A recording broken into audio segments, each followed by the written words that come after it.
Hello friends, এখন চলছে তালের সিজন, তাই চট জলদি বানিয়ে ফেললাম তালের কেক। প্রথমে ইনগ্রিডিয়েন্টসগুলো নিয়ে নেব।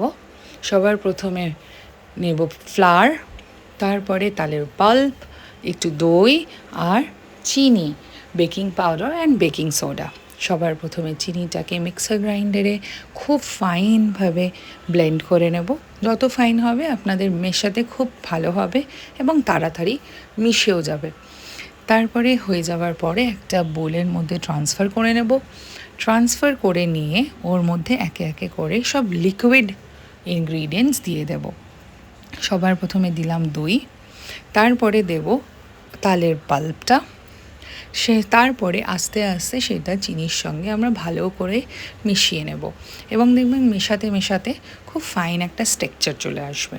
যখন আপনারা তালের পাল্পটা বার করবেন খুব কেয়ারফুলি একটু ঘন করেই বার করবেন, যাতে আমরা ফ্লেভারটা পাই আর বেশি জল না থাকে তার মধ্যে।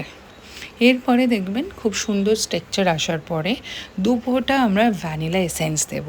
যাদের তালের গন্ধটা খুব একটা পছন্দ হয় না, কিন্তু তাল ব্যাপারটা ভালোই লাগে খেতে, তাই জন্য একটুখানি গন্ধটাকে কমানোর জন্য আমরা ভ্যানিলা এক্সট্র্যাক্ট বা ভ্যানিলা এসেন্স ইউজ করব।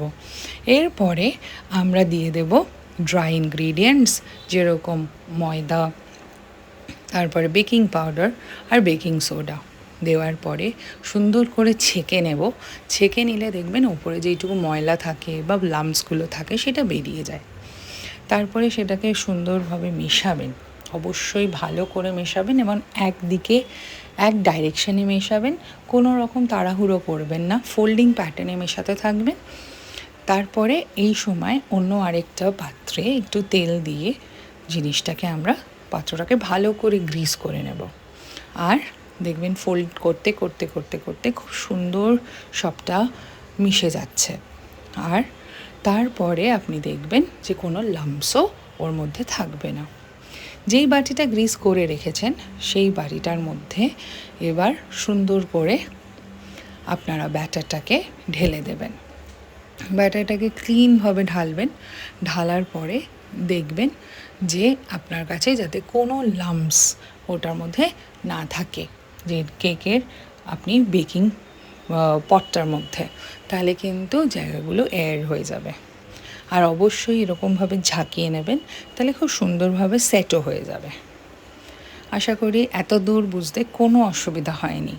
এরপরে একটা বড় জায়গায় যেখানে আপনারা বেক করবেন বা উইদাউট মাইক্রোওভেন কারোর যদি না থাকে, তাহলে এরকম আপনারা দিয়ে একটু নিচে জল দিয়ে একটা হাই র্যাকে দিয়ে কেকটা বসিয়ে দেবেন।